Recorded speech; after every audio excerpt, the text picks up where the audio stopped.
Guys, masaya na naman ako. Mustasa, my favorite. Guys, paborito ko to guys. Ito yung palagi ulam namin noon. Mamang. Yan. Namimiss ko talaga si mamang ko kasi ito guys, ginagawa niyang mustasang buro. Oh!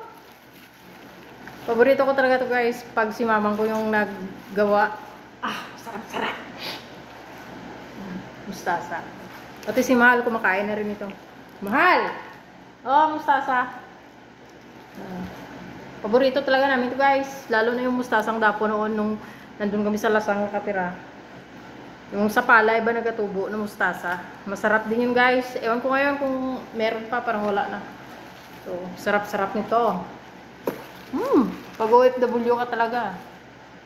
Dati pangarap ko makakain ng McDonald's, Jollibee, Kentucky, anak ka ng Max. Ngayon hindi na. Sorry na lang.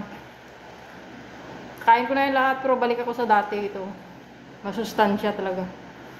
The best.